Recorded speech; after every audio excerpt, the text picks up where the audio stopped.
This is पुरू जनुश्रिया। हम complete कर रहे हैं क्लास 6 साइंस एनसीईआरटी का चैप्टर नंबर 6। चैप्टर का नाम है सजीव विशेषताएं एवं आबाद। इस चैप्टर से संबंधित 2 वीडियो मैं ऑलरेडी अपने चैनल पर डाल चुका हूँ। ये इस चैप्टर का पार्ट 3 है। तो चलिए बिना किसी देरी के अपन स्टार्ट करते हैं। कुछ जलीय आवास। इसमें सबसे पहले आता है समुद्री। समुद्र में रहने के लिए मछली के अनुकूलन के विषय में हम ऑलरेडी चर्चा कर चुके हैं। ठीक है, जैसे कि जो मछली जो होती है वो इस तरीके से चलती है, इस तरीके से। ठीक है, उसकी जो बॉडी होती है वो धारा रेखीय होती है। ठीक है, धारा रेखीय उसकी बॉडी होती है। आगे से नुकीली होती है, पीछे से नुकीली होती है, बीच में से ऐसे चौड़ी होती है, लेकिन वो लंबाई के साथ चौड़ी होती है। ठीक है, ठीक है। अगर वाटर ऐसे है, ऐसे ये वाटर है तो वो इस तरीके से चौड़ी मिलेगी। ठीक है, ये वाला हिस्सा नीचे हो गया, ये वाला हिस्सा ऊपर हो गया। लेकिन अगर ऐसे होती वो ये वाला हिस्सा और ये वाला, अगर पानी को पार करना होता तो दिक्कत होती, क्योंकि पानी को इतना हटाना संभव नहीं है, बहुत सारा मशक्क़त करनी होती है। लेकिन उसका शरीर क्या होता है, बॉडी जो होती है वो धारा रेखीय होती है। ठीक है, अब धारा रेखीय होती है तो पानी को उठाने में उतना दिक्कत नहीं आती और वो तैरने में भी ईजी रहता है। दूसरे बहुत से समुद्री जंतुओं का शरीर भी धारा रेखीय होता है। बिल्कुल सही बात है। मतलब मोस्टली जो उसमें पाए जाते हैं समुद्र में, उनका सबका शरीर धारा रेखीय होता है। तलहटी में पाए जाते हैं उनकी बात अलग है, वो पिचके हुए रहते हैं प्रेशर की वजह से। 100 ATM तक का प्रेशर रहता है जो तलहटी में पाए जाते हैं, तो बहुत पिचके हुए रहते हैं, जिससे वह जल में सुगमता से चल सके। बिल्कुल सही बात है भाई, जल में सुगमता से चलने के लिए उनकी बॉडी जो है वो धारा रेखीय होनी चाहिए। स्क्विड एवं ऑक्टोपस जैसे कुछ समुद्री जंतुओं का शरीर आमतौर पर धारा रेखीय नहीं होता। बिल्कुल सही बात है। स्क्विड हो गया और ऑक्टोपस हो गया, इनका जो शरीर होता है वो आमतौर पर धारा रेखीय नहीं होता। ठीक है, ऑक्टोपस क्या होता है, इस तरीके से ये, और इसके 8 पैर वगैरह। ठीक है, जो चौड़ाई से में होते हैं पैर, 8 पैर होते हैं इसके ये। ठीक है, तो मतलब ऐसे फ्री लिविंग करते हैं, मतलब फ्री तैरते रहते हैं ये। ठीक है, इन्हें ऐसे आगे ज़्यादा बढ़ने की ज़रूरत नहीं, ये ठीक है, मतलब जहाँ वाटर लेके जाएगा वहीं उनके साथ ही चल देते हैं। वे समुद्र की गहराई में तलहटी पर रहते हैं। ठीक है, ये क्या है, तलहटी में रहते हैं गहराई में, तथा अपनी ओर आने वाले शिकार को पकड़ते हैं। खुद नहीं ज़्यादा मूव करते, शिकार इनके पास आएगा उसको दबोच लेंगे। ठीक है, स्क्विड हो गया, ऑक्टोपस हो गया। जब वे जल में चलते हैं तो अपने शरीर को धारा रेखीय बना लेते हैं। हाँ, ऑक्टोपस जब क्या करेगा, जब चलेगा तो अपनी बॉडी को धारा रेखीय बना लेगा। वैसे मोस्टली मतलब उतना चलना नहीं, उनके पास शिकार आ गया, उसी को शिकार को जो है कैप्चर कर लेते हैं, उसको खा लेते हैं, बस उससे उनका काम चल जाता है। तो ज़्यादा चलने की ज़रूरत नहीं पड़ती। चलते हैं तो बॉडी को धारा रेखीय बना लेते हैं। जल में श्वास लेने के लिए इनमें गिल पाए जाते हैं, क्लोम। ठीक है, पानी में श्वास लेना है तो क्लोम पाए जाएंगे, गिल मछली में पाए जाते हैं। ठीक है, ये उनके फीचर होते हैं ना, मतलब स्पेशल कैरेक्टरिस्टिक। ठीक है, स्पेसिफिक कैरेक्टरिस्टिक मतलब विशेष लक्षण। ठीक है, या फिर प्राइम कैरेक्टर। ठीक है, डॉल्फिन एवं व्हेल जैसे कुछ जंतुओं में गिल नहीं होते हैं। ठीक है, बाहर आके सांस लेते हैं ना, डॉल्फिन हुआ, व्हेल हुआ, इनमें गिल नहीं पाए जा रहे। ये सिर पर स्थित नासाद्वार अथवा वाद छिद्रों द्वारा श्वास लेते हैं। इनकी सिर पर पाई जाएगी नोज ही। ठीक है, उस नोज के द्वारा ये जो है श्वास लेते हैं, या फिर वाद छिद्र पाए जाते हैं, एयर के जो छिद्र जो पाए जाते हैं उनसे ये श्वास लेते हैं। ये जल में लंबे समय तक बिना श्वास लिए नहीं रह सकते हैं। ठीक है, ये क्या है कि बिना सांस लिए जो है वो जल में रह सकते हैं काफ़ी टाइम तक। जब इन्हें सांस लेनी होगी तो सरफेस पर आएंगे, वहाँ से ये सांस लेंगे। वे समय समय पर समुद्री सतह जल से बाहर आकर श्वसन छिद्रों से जल बाहर निकालते हैं एवं श्वास द्वारा स्वच्छ वायु अंदर भरते हैं। ठीक है, उनके जो श्वसन छिद्र होते हैं उसमें वाटर भर जाता है। भाई अंदर रहेंगे तो वाटर भरेगा, जैसे ही वो सरफेस पे आएंगे तो वाटर को बाहर निकाल लेंगे, ऑक्सीजन लेंगे, फिर से अंदर चले जाएंगे। ठीक है, तो श्वसन छिद्रों से जल को बाहर निकालते हैं, श्वास द्वारा स्वच्छ वायु अंदर भरते हैं। क्या आपने कभी दूरदर्शन पर अभद्र अथवा समुद्री जीवन पर चलचित्र में डॉल्फिन की इस रोचक क्रिया को देखा है? बिल्कुल सही बात है। डॉल्फिन जो है बाहर आकर क्या करती है, वो छलांग लगाती है ना, एकदम उछलती है, श्वास वगैरह लेती है वो। ठीक है, तालाब एवं झील। क्या आपने तालाब, झील, नदियों एवं नालों में पौधों को उगे देखा है? बिल्कुल देखा हो। यदि संभव हो तो समीपवर्ती किसी तालाब के भ्रमण पर जाइए और वहाँ दिखाई देने वाले कुछ पौधों को बाहर निकाल दीजिए। इन पौधों की पत्तियाँ, तने एवं जड़ें किस प्रकार व्यवस्थित हैं? ठीक है। कुछ ये हवाई हवा में है, कुछ पेड़ जो है वो पानी पानी के अंदर है लेकिन उनकी जड़ें ज़मीन में। कुछ ऐसे पेड़ हैं जिनकी जड़ें ज़मीन में हैं लेकिन फिर भी वो पानी से बाहर आ रहे हैं। ठीक है, इस तरीके से अलग अलग हो गए। कुछ जलीय पौधे जल सतह पर प्लवन करते हैं। ठीक है, प्लवन मतलब तैरते रहते हैं। ये तैर रहे हैं ना, ये इनके जड़ें जो है वो ज़मीन में नहीं है, ये तैर रहे हैं। ठीक है, आंशिक रूप से जलमग्न पौधे जिनकी जड़ें मिट्टी में स्थिर है। ठीक है, ये आंशिक रूप से जलमग्न हो गए, आधे बाहर आधे भीतर, और इनकी जड़ें जो मिट्टी में। कुछ ऐसे पूर्णतः जलीय होते हैं, जल में मग्न होते हैं। ठीक है, इनकी जड़ें क्या होती है, मिट्टी में होती हैं। इनमें से कुछ पौधों की जड़ें जलाशय की तलहटी की मिट्टी में स्थिर रहते हैं। बिल्कुल सही बात है। ठीक है, स्थलीय पौधों में जड़ मिट्टी से जल एवं खनिज पोषकों के अवशोषण का महत्वपूर्ण कार्य करती है। भाई जड़ का मेन इंपॉर्टेंस क्या होता है, वो जल ले, जड़ क्या करेगी, मिट्टी से जल लेगी और खनिज पदार्थ, ठीक है, पोषक वगैरह लेगी। यही तो उसका मेन काम होता है। ठीक है, जो मूल रोम वगैरह के थ्रू ये वर्क करते हैं। ठीक है, मूल रोम जानते होंगे, जैसे कि जड़ ये हो गई तो इनमें छोटे छोटे छोटे छोटे छोटे छोटे छोटे ये मूल रोम पाए जा रहे हैं। ठीक है, ये मूल रोम में मेन वर्क करते हैं खनिज लवणों वगैरह के लिए, अवशोषण के लिए। और जल वगैरह तो जड़ का मेन काम होता ही है। परंतु जलीय पौधों में जड़ें आकार में बहुत छोटी होती है। बिल्कुल सही बात है, बहुत छोटी छोटी होती है इनकी जड़ें होती है। कभी आप देखोगे जलीय पौधे जो होते हैं उनकी जड़ों को उखाड़ कर देखना, बहुत छोटी छोटी जड़ें होती हैं। ठीक है, एवं इनका मुख्य कार्य पौधों को तलहटी में जमाए रखना होता है। बस इनका मेन कार्य क्या होता है कि बस ये तलहटी में जमे रहें, बाकी का इनका कोई खास काम नहीं होता है। बाकी ये डायरेक्टली ले लेते हैं। ठीक है, बस इनको क्या सपोर्ट चाहिए। ठीक है, स्ट्रेंथ के लिए इनमें जड़ें पाई जाती है। तो वाटर में जड़ें क्यों पाई जा रही है, उनकी स्ट्रेंथ के लिए। ठीक है, उन्हें जो है बस तलहटी में जमाए रखने के लिए, उन्हें स्थिर रखने के लिए उनमें जड़ें पाई जा रही है।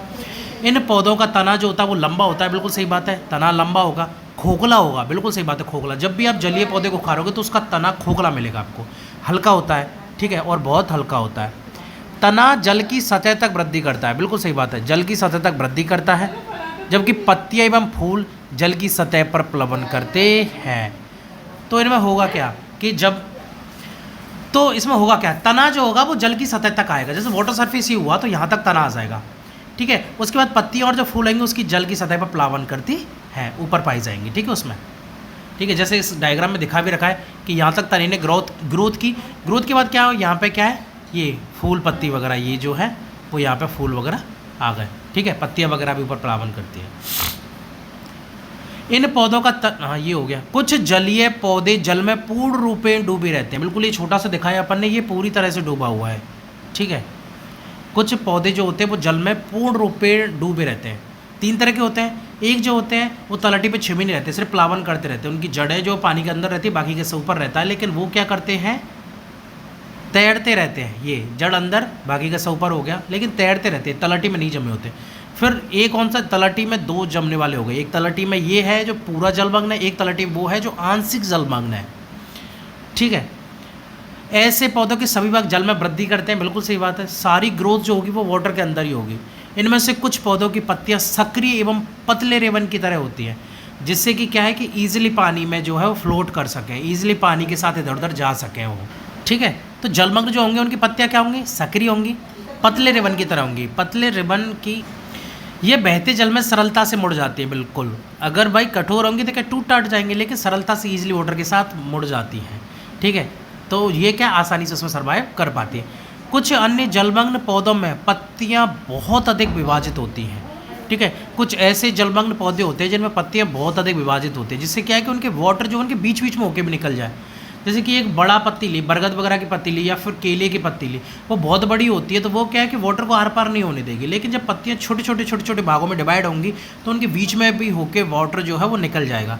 ठीक है, वाटर अगर बीच में होकर निकल जाएगा तो कोई दिक्कत पत्ती को नहीं होगी और वो आराम से वहाँ सर्वाइव कर जाएगी, जिससे जल इनके बीच में बहता रहता है। बिल्कुल सही बात है, और पत्ती को कोई क्षति भी नहीं होती है।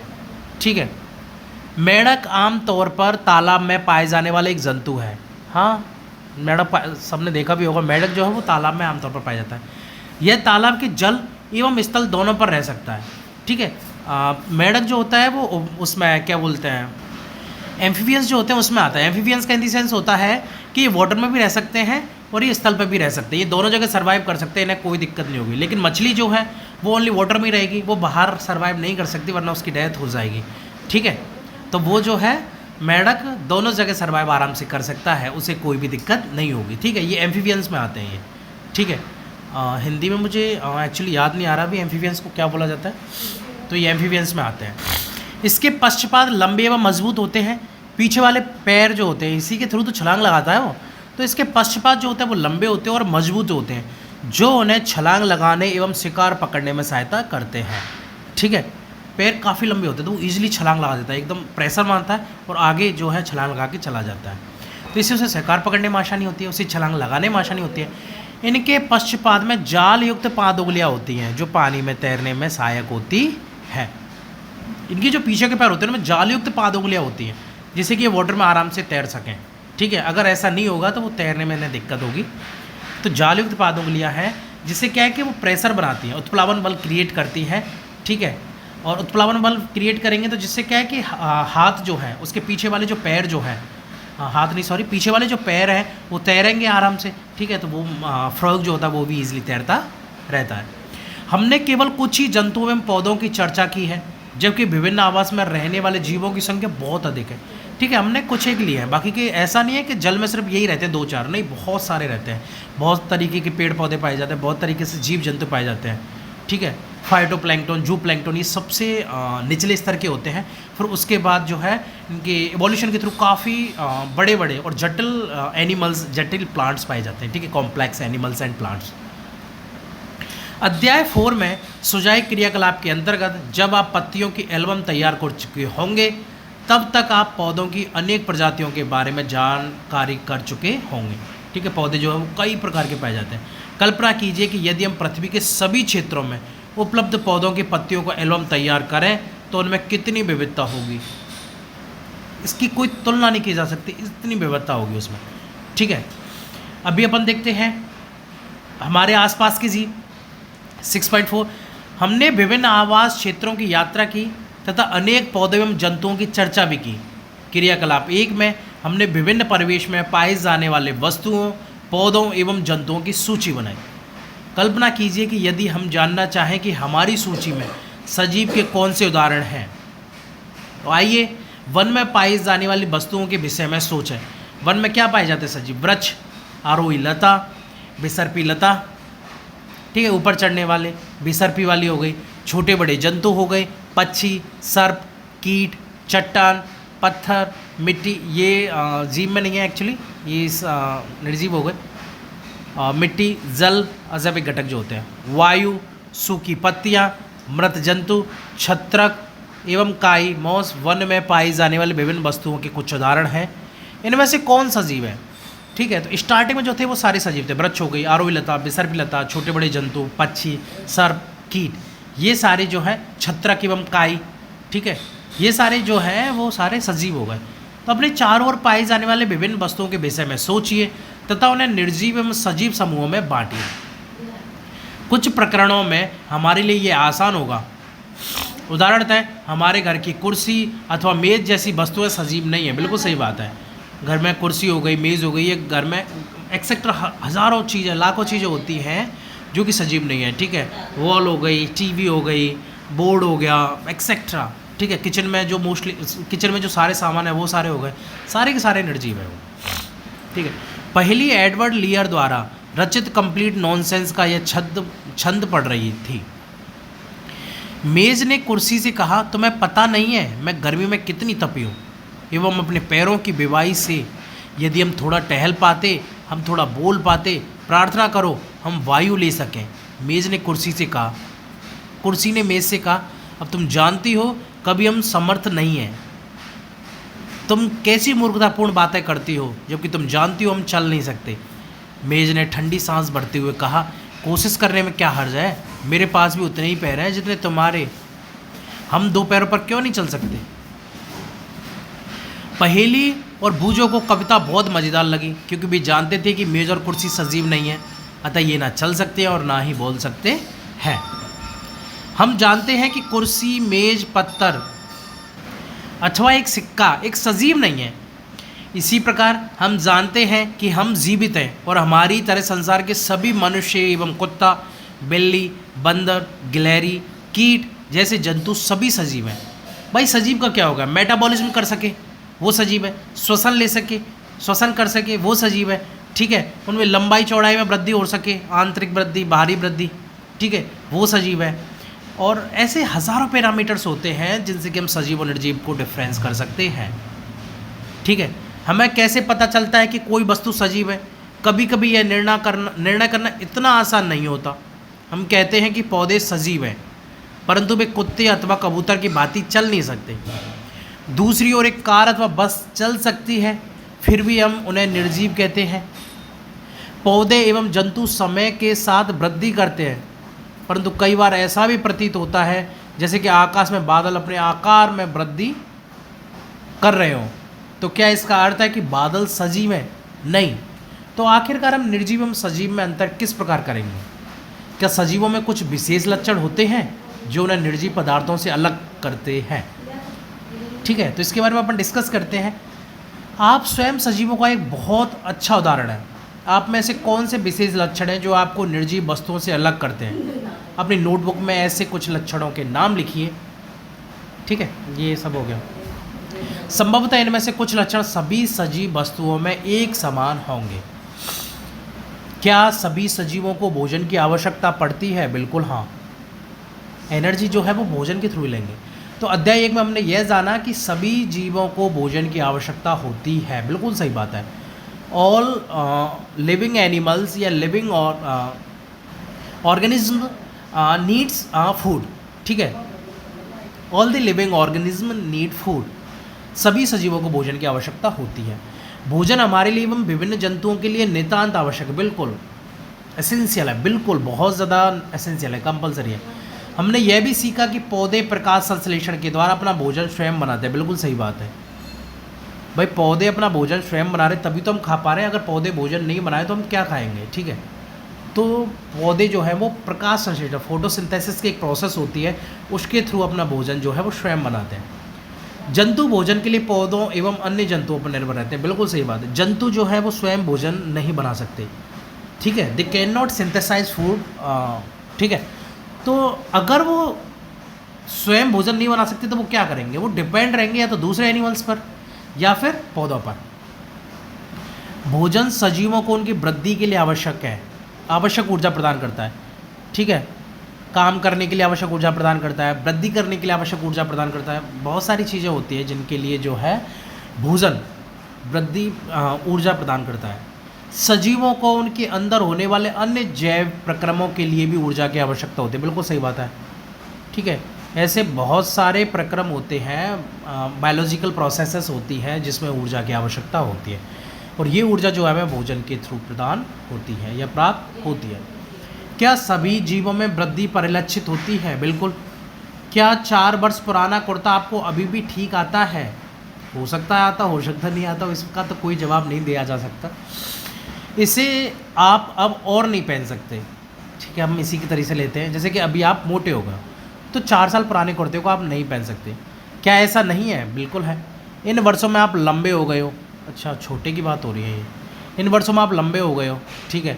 आपको इसका आभास नहीं हो रहा है, बिल्कुल हो रहा है, लेकिन आप में हर समय वृद्धि हो रही है। हाँ, हर समय वृद्धि हो रही है, इस चीज़ का आभास हमें नहीं हो रहा है। हमें एक रिजल्ट दिखाई देता है एक पर्टिकुलर टाइम के बाद कि हाँ हम लंबे हो गए, या हमें कोई दूसरा बताता है तब हमें पता चलता है कि हाँ हम लंबे हो गए, हम पतले हो गए, हम मोटे हो गए, ठीक है। कुछ वर्ष बाद आप वयस्क हो जाएंगे। ओ आई एम सॉरी, ये छठी क्लास के बच्चे की बात हो रही है तो सही बात है, ठीक है, उसके हिसाब से एकदम सही है, ठीक है। तो कुछ वर्ष बाद आप वयस्क हो जाएंगे, बिल्कुल सही बात है। वयस्क होने के बाद ये सारी समस्याओं से आपको छुटकारा मिल जाएगा, लंबे होने वाली, ठीक है। आप लंबे नहीं होंगे, फिर एक पर्टिकुलर एज होती है उसके बाद आप लंबे नहीं होंगे, ठीक है। एक्सेप्शनल मैं बात नहीं कर रहा। जंतुओं के बच्चे भी वृद्धि कर वयस्क हो वयस्क हो जाते हैं, ये सही नहीं लिख रहा है, ठीक है। जंतु जो होते हैं उनके बच्चे भी वृद्धि करके वयस्क हो जाते हैं। आपने अवश्य देखा होगा कि कुत्ते के पिल्ले वयस्क हो जाते हैं, सही बात है। एक अंडे से स्फुटित होकर चूजा, मुर्गी का बच्चा, वृद्धि करके मुर्गा अथवा मुर्गी में परिवर्तित हो जाता है, ठीक है। चूजे से जो है या मुर्गा या मुर्गी, ठीक है। ये रहा चूजा छोटा सा, या वृद्धि करेगा ये, ठीक है, फिर ये वृद्धि और ऐसे करके वयस्क हो जाएगा। पौधे भी वृद्धि करते हैं। अपने चारों ओर पाए जाने वाले विभिन्न प्रकार के पौधों का अवलोकन कीजिए। इनमें से कुछ बहुत छोटे अथवा नवजात हैं, तो कुछ विकसित है।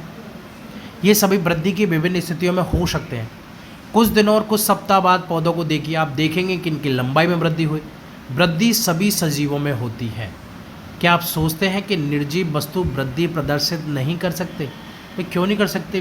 भाई निर्जीव भी जो है वो वृद्धि प्रदर्शित कर सकते हैं। फॉर एग्जांपल मैं आपको बताऊं, चट्टान है, पहले ये छोटी चट्टान थी, उसके बाद और ज़्यादा लंबे टाइम तक इस पर क्या है कि मिट्टी, कण, धूल वगैरह जो भी एक्सेट्रा उस पर जमता गए, ये बड़ी हो गई, और ज़्यादा जमा और बड़ी हो गई, ठीक है। अलग अलग टाइम्स में लेयर जमती गई, ठीक है। अब वो लेयर किसी भी तरीके से जम सकती है, ठीक है। धूल मट्टी एक जनरल एग्जाम्पल है, जीवाश्म वगैरह भी बीच में होते हैं, और भी एक लंबे प्रोसेस के बाद जमती है, तो वो भी वृद्धि करते हैं। तो स्पेसिफिक कैरेक्टर नहीं है ये, लेकिन है कि सजीव जो है वो वृद्धि करते हैं। क्या सभी सजीव श्वसन करते हैं? क्या हम श्वसन के बिना जीवित रह सकते हैं? बिल्कुल नहीं। सभी सजीव जो है वो श्वसन करेंगे, हम श्वसन के बिना जीवित नहीं रह सकते। जब हम श्वास लेते हैं तो बाहर की वायु शरीर के अंदर जाती है, और जब हम श्वास छोड़ते हैं तो शरीर के अंदर की वायु बाहर निकलती है, ठीक है। जब हमने श्वास अंदर ली तो बाहर की वायु जो वो हमारे अंदर गई, जब हमने श्वास छोड़ा तो हमारे अंदर की वायु जो वो बाहर जाती है। श्वास लेना श्वसन क्रिया का एक हिस्सा है, ठीक है। रेस्पिरेशन एक प्रोसेस होती है, उसका एक पार्ट है श्वास लेना। श्वसन में अंदर ली गई वायु की ऑक्सीजन की कुछ मात्रा का उपयोग होता है, ठीक है। जब अपन श्वसन अंदर लेते हैं, श्वास खींचते हैं, श्वास अंदर लेते हैं, तो क्या होता है कि ऑक्सीजन उसके साथ अंदर जाती है, उस ऑक्सीजन का यूज़ किया जाता है। इस क्रिया में बनी कार्बन डाइऑक्साइड को हम श्वास द्वारा बाहर निष्कासित करते हैं। और जब इस प्रोसेस में जब ऑक्सीजन को हमने लिया अपने अंदर, मेटाबॉलिक प्रोसेस हुई, उसके थ्रू कार्बन डाइऑक्साइड बना, उस कार्बन डाइऑक्साइड को बॉडी के बाहर निष्कासित किया जाता है। तो इस प्रोसेस को जो है श्वास बाहर छोड़ना कहा जाता है, और इस प्रोसेस में कार्बन डाइऑक्साइड बाहर निकाली जाती है। गाय, भैंस, कुत्ता और बिल्ली जैसे कुछ जंतुओं में श्वसन क्रिया मनुष्य की तरह ही होती है। बिल्कुल सही बात है। इनमें से किसी भी जंतु का विश्राम की अवस्था में परीक्षण कीजिए तथा उसके उदर की गति पर ध्यान दीजिए। यह मंद गति उनकी श्वसन लेने की क्रिया को दर्शाती है। क्योंकि जब भी आप किसी इंसान को देखोगे, कुत्ता बिल्ली किसी को भी देखोगे, जब वो बैठा होगा आराम से, तो उसका पेट ऊपर नीचे हो रहा होगा। वो जो हो रहा है वो श्वसन की वजह से हो रहा है। श्वास अंदर ले रहा है, फिर श्वास बाहर छोड़ रहा है, अंदर ले रहा है, बाहर छोड़ रहा है। इससे ये होगा कि उसके उदर की गति, उसके पेट की गति जो है वो ऊपर नीचे होगी, ठीक है। उससे हम फील कर सकते हैं कि हाँ ये श्वसन ले रहा है। श्वसन सभी सजीवों के लिए आवश्यक है। बिल्कुल सही बात है, कंपलसरी है सभी के लिए। Respiration is compulsory for all living organism, ठीक है। ग्रहण किए गए भोजन से श्वसन के द्वारा ही हमारे शरीर को ऊर्जा मिलती है। बिल्कुल सही बात है। हमने जो भोजन ग्रहण किया है, उस भोजन से जब तक रेस्पिरेशन की प्रोसेस कंप्लीट नहीं होगी तब तक हमें ऊर्जा नहीं मिलेगी। उस रेस्पिरेशन की प्रोसेस, श्वसन की क्रिया के बाद ही हमें ऊर्जा मिलेगी, ठीक है। वो उसको तोड़ेगा, ठीक है, भोजन को तोड़ेगा, एनर्जी रिलीज होगी, ठीक है। अगर भोजन को नहीं तोड़ा जाएगा तो एनर्जी रिलीज नहीं होगी और हमारे अपच वगैरह रहेगी और हमें कोई फ़ायदा उससे नहीं होने वाला है। कुछ जंतुओं में गैस आदान प्रदान का तरीका भिन्न हो सकता है। बिल्कुल सही बात है। कुछ सरफेस के द्वारा, अपनी स्किन की सरफेस होती है उसके द्वारा डायरेक्टली गैसों का आदान प्रदान करते हैं। ज़रूरी नहीं हो कि सभी के पास नोज़ अवेलेबल हो, ठीक है। तो जो श्वसन का एक हिस्सा है, ठीक है, स्किन के द्वारा करते हैं, ये श्वसन का एक हिस्सा है। उदाहरण के लिए केंचुआ त्वचा द्वारा श्वास लेता है। बिल्कुल सही बात है। केंचुए में नाक फाँक तो होती नहीं है, वो अपनी स्किन के द्वारा ही श्वास लेता है, ठीक है। स्किन गीली होती है, उसके द्वारा श्वास लेता रहता है। मछली के गिल होते हैं, ठीक है। नोजी की जगह क्या होती है, इसमें गिल होते हैं। मछली में गिल्स पाए जाते हैं, क्लो, जिनकी सहायता से वह जल में विलेय वायु से ऑक्सीजन अवशोषित कर लेती है, ठीक है। क्लो गिल्स के द्वारा क्या होगा, जो वायु घुली रहेगी वाटर में, या ऑक्सीजन जो घुली रहेगी वाटर में, उसको क्या करेगा, गिल्स के द्वारा उस ऑक्सीजन को अवशोषित करेगा, वो वाटर से निकालेगा वो, ठीक है।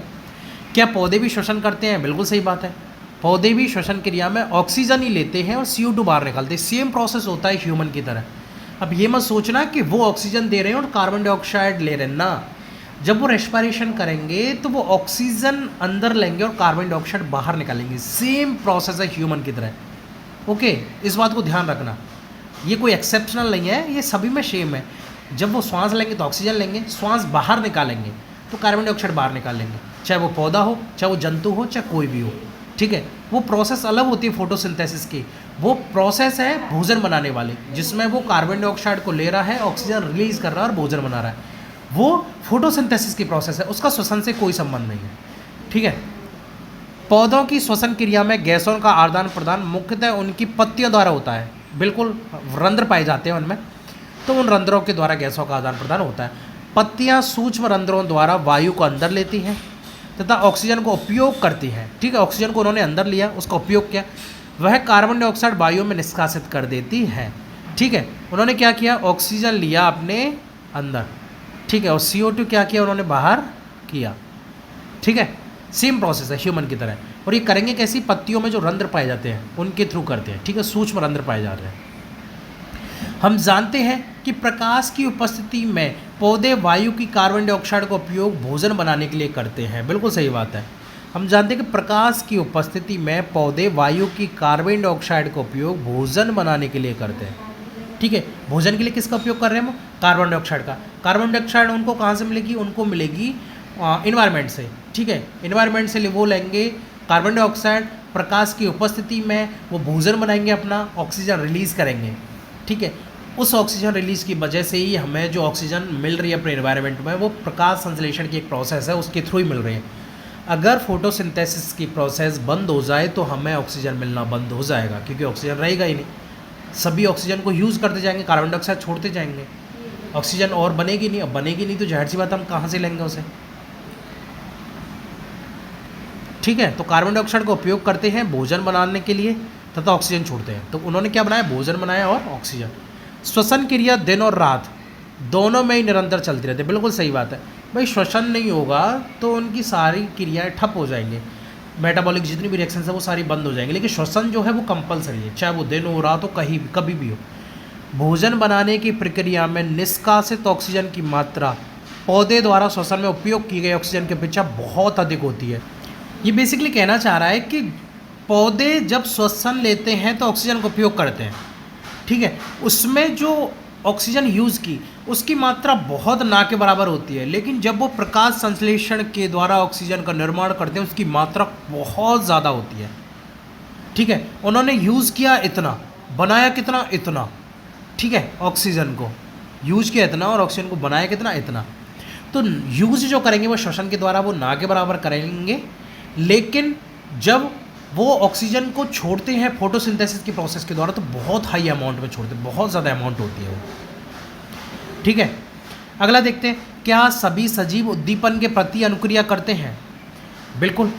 क्या जब आप नंगे पैर टहल रहे हो तथा आपका पैर अचानक ही किसी कांटे अथवा नुकीली वस्तु पर पड़ जाए तो आप किस प्रकार अनुक्रिया करेंगे। भाई साथ ही साथ पैर को उठा लेंगे ना, क्योंकि आपके पैर में कुछ छुप गया। तो अनुक्रिया वो जो है वो सभी सजीव करेंगे, लेकिन निर्जीव अनुक्रिया नहीं करते हैं, दे डू नॉट रिस्पॉन्स।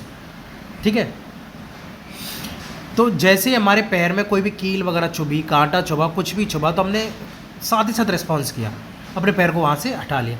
जब आप अपने प्रिय व्यंजन को देखते हैं अथवा आपके उसके विषय में सोचते हैं तो आपको क्या अनुभव होता है, आपके मुंह से लार टपकने लगते हैं, आपके मुंह में पानी आ जाता है कि वाह क्या टेस्टी फूड है। आप अंधेरे स्थान से अचानक तेज़ धूप में आते हैं तो क्या होता है, आंखें स्वतः ही कुछ क्षण के लिए बंद हो जाती हैं। ठीक है, आपकी आंखें खुलती नहीं है। जब आप अंधेरे स्थान से अचानक जो है वो उजाले वाले स्थान में जाओगे तो आपकी आंखें जो है वो अचानक से बंद हो जाएंगी वो। ठीक है, वो खुलेंगी नहीं कुछ टाइम के लिए। जो आपने देखा होगा ना, समुद्री लुटेरे वगैरह पर समुद्र जो जहाज़ों वगैरह पर जो काम करते थे पहले, वो एक आंख को ढक के रखते थे। उसका रीज़न वही था कि जब वो अंधेरे में जाना होता था उनको, ठीक है, जब उनको अंधेरे में जाना होता था तो उस पट्टी का उपयोग कर लेते थे, उस पट्टी को हटा लेते थे। वो पट्टी क्या अंधेरे की आदी थी, वो पट्टी अंधेरे की आदी थी ना, एक आंख ढक रही काली पट्टी थी। जैसे उसको हटाया तो उसको अंधेरे की आदत है, अंधेरे में वो गए तो उनको साफ दिखने लगेगा। ठीक है, इस वजह से करते थे वो कि उन्हें जो है वो बार बार इस चीज़ का सामना ना करना पड़े। अगर वो अंधेरे में भी जाए तो उस पट्टी को उठाएं और आराम से देख सकें, क्योंकि वो पट्टी तो अंधेरे में देखने के लिए कंटिन्यू आती है। ठीक है, आपकी आंखें स्वतः ही कुछ क्षण के लिए बंद हो जाती, बिल्कुल, जब तक कि वे तेज प्रकाश की अभ्यस्त नहीं हो जाती, उन्हें आदत नहीं हो जाएगी तेज प्रकाश की। थोड़ा टाइम लगेगा कुछ सेकंड का, उसके बाद वो ठीक हो जाएंगे। आपका प्रिय व्यंजन, तेज प्रकाश एवं कांटा उपरोक्त स्थितियों में आपके बाह्य वातावरण में होने वाले परिवर्तनों के कुछ उदाहरण हैं। ठीक है, आपका प्रिय व्यंजन हुआ, मुंह में लार आ गई, तेज प्रकाश हुआ या फिर कांटे हुए, ये सभी जो है बाह्य वातावरण में होने वाले परिवर्तन के कुछ उदाहरण हैं। हम इन सभी प्रकार के परिवर्तनों के प्रति अनुक्रिया करते हैं। बिल्कुल सही बात है, हम रिस्पॉन्स करते हैं इन सभी के प्रति। वातावरण में होने वाले इन परिवर्तनों को क्या कहा जाता है? उद्दीपन। ठीक है, स्टिमुलस कहा जाता है। ठीक है, इन स्टिमुलस के अगेंस्ट हम क्या करते हैं? रिस्पॉन्स करते हैं। ठीक है, क्या दूसरे जंतुओं में भी उद्दीपन के प्रति अनुक्रिया होती है? बिल्कुल सही बात है, सभी में होती है। खाना देते समय जंतु के व्यवहार को ध्यान से देखिए। क्या वे भोजन देखते ही अचानक अधिक चैतन्य नहीं हो जाते? बिल्कुल हो जाते हैं। जब आप एक चिड़िया की ओर कदम बढ़ाते हैं तो वह क्या करती है? डर जाती है, भाग जाती है। जब जंगली जानवर पर तीव्र प्रकाश डालते हैं तो वे भाग खड़े होते हैं, क्योंकि डर जाते हैं अचानक से वो। इस प्रकार यदि रात्रि में आप रसोई घर में बल्ब प्रदीप्त कर देते हैं तो कॉकरोच अचानक अपने छिपने के स्थान में भाग जाते हैं। ठीक है, अंधेरा हो जाता है तो आ जाते हैं बाहर। जैसे आपने लाइट जलाई तो वो अचानक से भागेंगे अंधेरे स्थान पर। क्या आप जंतुओं में उद्दीपन के प्रति अनुक्रिया के कुछ और उदाहरण दे सकते हैं? ऐसे हजारों उदाहरण हैं। ठीक है, क्या पौधे भी उद्दीपन के प्रति अनुक्रिया दर्शाते हैं? बिल्कुल। कुछ पौधों के पुष्प केवल रात्रि के समय ही खिलते हैं। बिल्कुल सही बात है। ठीक है, सूरजमुखी का बेस्ट एग्जाम्पल हो गया इसमें। सूरजमुखी क्या होता है? जिधर प्रकाश पड़ता जाएगा उधर जो है अपना मुँह करता जाएगा वो, जिधर प्रकाश होगा उधर ही अपना मुँह करता जाएगा वो। ठीक है, तो सूरजमुखी जो है इसको दर्शा रहा है। कुछ पौधों के पुष्प सूर्यास्त के बाद बंद हो जाते हैं। बिल्कुल सही बात है। कुछ के क्या होंगे? रात्रि में खिलाएंगे। कुछ के क्या होंगे? सूर्यास्त के समय बंद हो जाएंगे। छुई मुई के पौधे की पत्तियां छूने पर ही अचानक मर जाती हैं। बिल्कुल सही बात है। गुल मेहंदी बोला जाता है छुई मुई। इसको आप टच करोगे इनकी पत्तियों को तो अचानक सिकुड़ जाएंगे। वो क्या है? वो भी तो उद्दीपन ही है ना। ठीक है, उद्दीपन के प्रति अनुक्रिया दर्शा रहे हैं। मतलब एक्चुअली क्या, आपने टच किया, उनको उद्दीपन फील हुआ, उन्होंने रिस्पॉन्स दिया, वो एकदम सिकुड़ गई। यह पौधों में उद्दीपन के प्रति अनुक्रिया के कुछ उदाहरण है। ठीक है, क्रियाकलाप 4 देखते हैं। एक कमरे की खिड़की जिससे दिन के समय धूप आती हो के पास एक पौधे का गमला रखिए। कुछ दिनों तक पौधे को नियमित जल देते रहें। क्या यह पौधा खुले स्थान पर रखे पौधे की तरह सीधा ऊपर की ओर वृद्धि करता है? यदि यह सीधा वृद्धि नहीं करता तो ज्ञात कीजिए यह किस ओर मुड़ता है। आपके विचार में क्या यह किसी उद्दीपन के प्रति अनुक्रिया है? बिल्कुल सूर्य के प्रकाश की तरफ मुड़ेगा, ये उसके उद्दीपन की प्रक्रिया है। सभी सजीव वस्तुएं अपने परिवेश में होने वाले परिवर्तनों के प्रति अनुक्रिया करती हैं। ठीक है, अगला देखते हैं सजीवों में उत्सर्जन। सभी सजीव भोजन करते हैं। जीव इस ग्रहण किए हुए भोजन की संपूर्ण मात्रा का उपयोग नहीं करता। बिल्कुल सही बात है भाई, जितने भी जीव हैं वो सारा भोजन ग्रहण करेंगे लेकिन सारी अमाउंट का उपयोग नहीं होगा। कुछ अमाउंट जो है वो अपचित हो जाएगी या फिर वेस्ट मटेरियल होगा, उस वेस्ट मटेरियल को बाहर उत्सर्जित कर दिया जाएगा। आहार का केवल कुछ ही भाग जीव के शरीर द्वारा उपयोग होता है। बिल्कुल सही बात है। ठीक है, बाकी का जो है वो सर्जन के द्वारा बाहर निकाल दिया जाता है। भोजन के बचे हुए शेष भाग का क्या होता है? अपशिष्ट होता है। वे इसे अपशिष्ट के रूप में शरीर से बाहर निकाल देते हैं। विभिन्न जैव प्रक्रमों के फलस्वरूप हमारे शरीर में कुछ अपशिष्ट पदार्थ उत्पन्न होते हैं। ठीक है, जो बायोलॉजी का प्रोसेस होती है उसके थ्रू हमारे शरीर में जो होता है वो कुछ अपशिष्ट पदार्थ उत्पन्न होते हैं, वेस्ट मटेरियल। सजीवों द्वारा इन अवशिष्ट पदार्थों के निष्कासन के प्रक्रम को क्या कहा जाता है? उत्सर्जन। भाई उत्सर्जन किसे कहेंगे? एक्सक्रिएशन। एक्सक्रिएशन क्या है? अपशिष्ट पदार्थों को बॉडी से बाहर निकालना, ये एक्सक्रिएशन है। ठीक है, क्या पौधों में भी उत्सर्जन होता है? बिल्कुल हाँ, पौधे भी उत्सर्जन करते हैं परंतु इनमें इस प्रकार का ढंग कुछ अलग है। इस प्रक्रम का ढंग कुछ अलग है। कुछ पौधों में अपशिष्ट पदार्थ पौधे के कुछ विशेष भागों में संग्रहित किए जाते हैं। जैसे जो आप गोंद वगैरह देखते हो ना बाहर, वो भी अपशिष्ट ही है। कुछ विशेष भागों में संग्रहित किए जाते हैं जिससे पौधे को कोई हानि नहीं पहुंचती है। ठीक है, जो अपशिष्ट होगा उसे स्टोर कर लेंगे जिससे पौधे को कोई हानि नहीं पहुंचे। कुछ पौधों में अपशिष्ट पदार्थों का निष्कासन शराब के रूप में होता है। ठीक है, गोंद वगैरह बताया, वो क्या होता है? अपशिष्ट ही है वो। उत्सर्जन सजीव का एक दूसरा सामान्य लक्षण है। बिल्कुल सही बात है भाई, सभी सजीव में पाया जाएगा। निर्जीव में कोई भी ये लक्षण ना रिस्पॉन्स होगा, ना भोजन ग्रहण करेंगे और ना ही उत्सर्जन करेंगे, ना मेटाबॉलिक प्रोसेस वगैरह कुछ भी नहीं होता। क्या सभी सजीव जो होते हैं वो प्रजनन करते हैं? क्या आपने कभी कबूतर अथवा किसी पक्षी के घोंसले देखे हैं, नीड देखे हैं? वे नीड में अंडे देते हैं। ठीक है, तो सारे सजीव जो होते हैं वो प्रजनन करते हैं। तो नीड में क्या है? वो अंडे देंगे। कुछ अंडे प्रस्फुटित होते हैं तथा उनसे कुछ छोटे छोटे बच्चे बाहर निकलते हैं। ठीक है, एक्चुअली क्या है, ये क्या कह रहे हैं? इन्होंने कहा कि जो उनके घोंसले होते हैं उसमें ये पक्षी कहते हैं अंडे देंगे, कुछ समय बाद क्या होगा, इन अंडों से क्या निकलेंगे? बच्चे निकलेंगे। तो ये क्या प्रजनन कर रहे हैं, अपनी प्रजाति बढ़ा रहे हैं। ठीक है, ये दे रखा है ना, पक्षी अंडे दे रहे हैं पहले में और स्फुटन द्वारा नवजात उत्पन्न हो रहे हैं। ठीक है, वो फूटने के बाद अंडे। जंतु प्रजनन द्वारा अपने समान संतान उत्पन्न करते हैं। बिल्कुल सही बात है भाई, बकरी से बकरी का बच्चा होगा, कुत्ते से कुत्ते का बच्चा, हाथी से हाथी का बच्चा, तो अपने समान संतान उत्पन्न करते हैं। ये क्या है कि अपनी प्रजाति को बचाए रखने के लिए, बनाए रखने के लिए भी इस प्रोसेस का होना कंपलसरी है। अगर प्रजनन नहीं होगा तो संतति को बचाया नहीं जा सकता, ठीक है। चाहे फिर सजीव कितना ही ज़्यादा पावरफुल हो, कितना ही ज़्यादा पर्यावरण के प्रति अनुकूलित हो, लेकिन अगर वो प्रजनन नहीं करेगा तो उसको जो है अपनी संतति को बचाने का या उसकी संतति जो है वो नहीं बच सकती, उसकी प्रजाति जो है वो नष्ट हो जाएगी, ठीक है।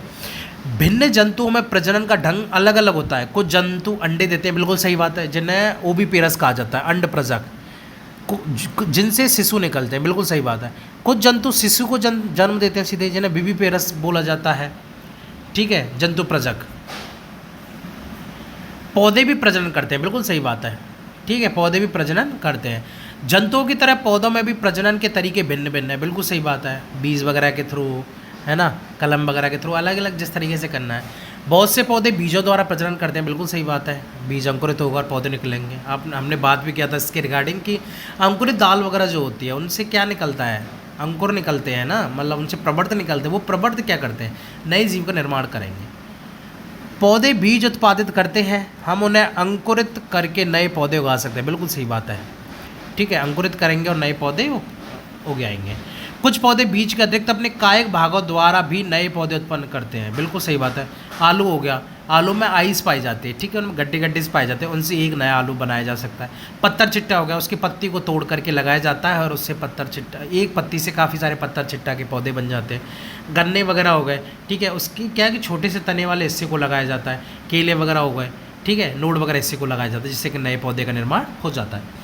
कुछ पौधे बीज के अतिरिक्त अपने कायिक भागों द्वारा भी नए पौधे उत्पन्न करते हैं। उदाहरणतः आलू के कलिका वाले भाग से नए पौधे का बनना, ठीक है, नया पौधा बनता है, जिसे आई बोला जाता है, आलू की आँख। पौधे कलम द्वारा भी उगाए जाते हैं, बिल्कुल सही बात है, कलम द्वारा भी पौधे उगाए जाते हैं। गुलाब वगैरह की कलम लगाई जाती है, जिससे नए पौधे बनते हैं। क्या आप स्वयं इस विधि द्वारा पौधा उगाना चाहेंगे? तो बिल्कुल उगाना चाहिए। पौधे तो जो है वो सब तरीके से, या आप अगर सब तरीके से नहीं उगा सको, लेकिन पौधे हमेशा उगाने चाहिए, ठीक है, बीज के थ्रू उगाओ, रोज़ वगैरह की कलम वगैरह के थ्रू, और आलू वगैरह ये खेतों में हमेशा होता ही है अपना, ठीक है। क्रियाकलाप है, गुलाब तथा मेहंदी की धड़ कलम कीजिए। धड़ का मतलब एक कोई भी स्टेम कलम कीजिए, इसे मिट्टी में लगाइए, इसे नियमित रूप से जल दीजिए। आप कुछ दिनों बाद क्या देखेंगे कि नया पौधा बन गया। कलम से पौधा बनाना सरल कार्य नहीं है, बिल्कुल सही बात है, कलम से पौधा बनाना काफ़ी कठिन काम है। यदि आपकी कलम में वृद्धि नहीं हुई है तो निराश ना हो, बिल्कुल सही बात है, ठीक है। यदि संभव हो तो एक माली से बात करके कलम से पौधे बनने के अंतराल में की जाने वाली देखभाल की जानकारी प्राप्त करें। भाई कलम से पौधा बनने में तो टाइम लगेगा, फिर उसकी एक पर्टिकुलर देखभाल होनी चाहिए, ठीक है। वो आप अच्छे से कर रहे हो कि नहीं कर रहे हो, किसी आप माली से कॉन्टैक्ट करो और वो जो है वो आपको बता देगा कि कितने दिन में निकलेगा, ये कितने दिन में बनेगा, क्या आपको देखभाल करनी है, क्या करना है क्या नहीं करना है, इस तरीके से, ठीक है। सजीव प्रजनन क्रिया द्वारा अपने समान अनेक संतान उत्पन्न करते हैं, बिल्कुल सही बात है। विभिन्न जीवों में प्रजनन की विधियाँ भी भिन्न प्रकार की होती हैं, बिल्कुल, ठीक है। अगला देखते हैं, क्या सभी सजीव गति करते हैं? तो अध्याय 5 में हमने जंतुओं में गति के विभिन्न तरीकों की चर्चा की थी, ठीक है, कि किस तरीके से उनमें गति पाई जाती है। हज़ारों तरह की गतियाँ होती हैं जो अलग अलग जीव फॉलो करते हैं। वे एक स्थान से दूसरे स्थान तक जाते हैं तथा उनके शरीर में अन्य प्रकार की गति भी दिखाई देती है, बिल्कुल सही बात है, ठीक है। इंटरनल गति अलग, बाहर से अलग। पौधे के विषय में क्या विचार है? वो गति नहीं करते हैं। अगर हाँ, वो टेंडल्स वगैरह जो होते हैं तो वो होती है, बाकी इनकी खुद की जो बड़े पेड़ वगैरह होते हैं इनकी गति नहीं होती है। या फिर जो कीट बच्ची वगैरह होते हैं, ठीक है, उनमें भी गति पाई जाती है, घटपर्णी वगैरह हो गए, ठीक है, ये गति पाई जाएगी। ये कीट वगैरह जो होते हैं उनको लेंगे अपने अंदर और उसको दबा लेंगे, ठीक है, और फिर उसको अलग अलग एंजाइम्स के थ्रू पचा देंगे। क्या वे गति करते हैं? पौधे सामान्यतः भूमि में जकड़े रहते हैं तो ये गति नहीं करते, अतः वे एक स्थान से दूसरे स्थान तक नहीं जा सकते। परंतु विभिन्न पदार्थ जैसे कि जल, खनिज एवं संश्लेषित खाद्य पदार्थ पौधे के एक भाग से दूसरे भाग में संवाहित होते हैं, ठीक है। वो जाइलम, फ्लोएम, उनमें ऑर्गन पाए जाते हैं, उनमें एक पार्ट्स होते हैं, उनके थ्रू जो है ये इनमें ट्रांसपोर्टेशन होता है, ठीक है। जाइलम और फ्लोएम, फ्लोएम में जो है वो भोजन वगैरह का होगा, फूड वगैरह, फ्लोएम। जाइलम में वाटर और खनिज लवण, ठीक है। क्या आपने पौधे में अन्य प्रकार की गति भी देखी है? पुष्पों का खिलना एवं बंद होना, ये भी एक गति है। क्या आप याद कर सकते हैं कि कुछ पौधे विभिन्न उद्दीपनों के प्रति किस प्रकार अनुक्रिया करते हैं? बिल्कुल सही बात है, ठीक है, छुईमी वगैरह हो गया, ये रिस्पॉन्स करते हैं ना, तो इनमें गति पाई जा रही है। हम कुछ निर्जीव वस्तुओं को भी गति करते देखते हैं, बस, कार, ये तो हमारे द्वारा चलाई जाती है, खुद से गति नहीं करते, या फिर एक मशीनरी है ये। बस, कार, कागज़ का छोटा टुकड़ा, बादल तथा अन्य कुछ वस्तुएं इसके उदाहरण हैं। क्या इनकी गति सजीवों की गति से किस प्रकार भिन्न है? बिल्कुल भिन्न है, इंटरनल नहीं हो रही इनकी, ठीक है, ये हमारे द्वारा की जा रही है, ठीक है, या फिर एयर के द्वारा या फिर किसी के द्वारा उड़ाया जा रहा है। कागज़ का टुकड़ा है वो हवा के द्वारा उड़ाया जाएगा, लेकिन खुद से गति नहीं करेगा।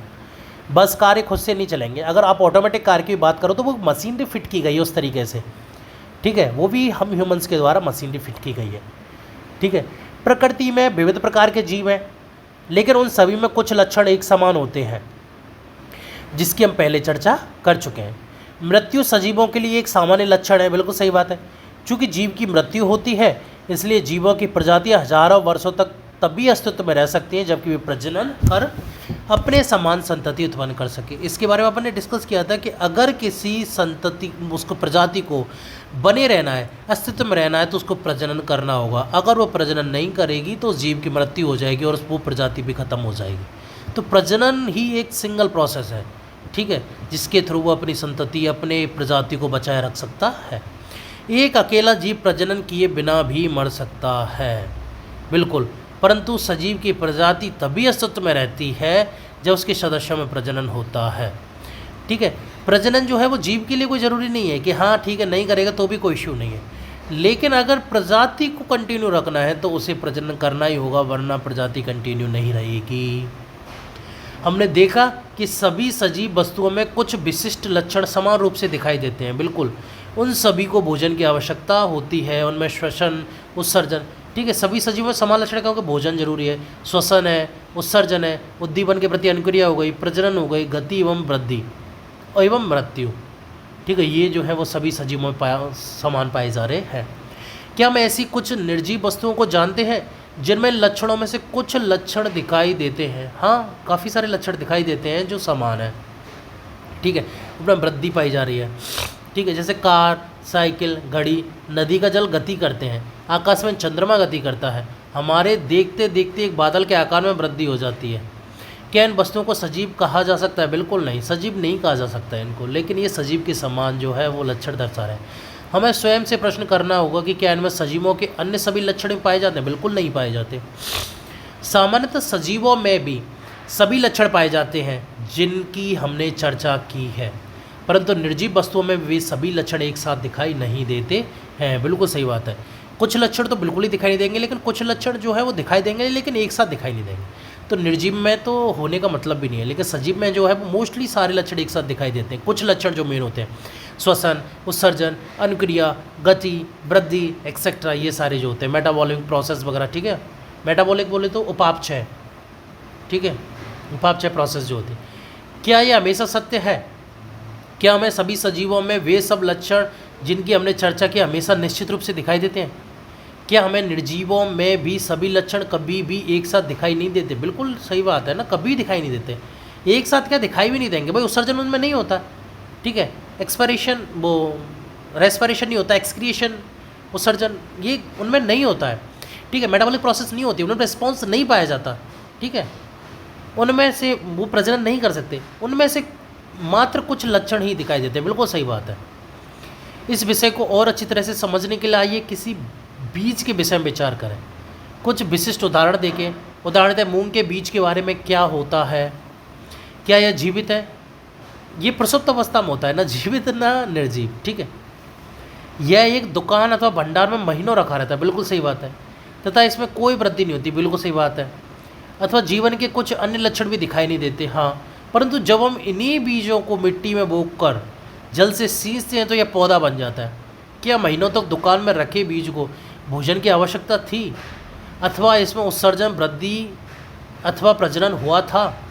बिल्कुल नहीं, ये एक प्रसुप्त अवस्था में थे, ठीक है, मतलब इन्हें सजीव बोला जाएगा, लेकिन ये भी कह सकते हैं कि सजीव और निर्जीव के बीच की स्टेज, लेकिन प्रसुप्त अवस्था में थे, लेकिन थे सजीव ही। हमने देखा कि कुछ ऐसे भी उदाहरण हैं जब हम सरलता से नहीं कह सकते कि इनमें सजीवों के सभी लक्षण दिखाई दे रहे हैं जिससे इन्हें जीवित रखा जा सकता है। फिर जीवन क्या है? गेहूं की बोरी में अपना हाथ डालिए, क्या आपको कुछ गर्मी का अनुभव हुआ? बिल्कुल।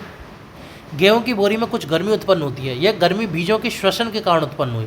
बहुत ना के बराबर श्वसन करेंगे वो, ठीक है। जीवित तो उन्हें रहना पड़ेगा, अगर वो श्वसन वगैरह ये सब बंद कर देंगे तो वो डेथ हो जाएगी।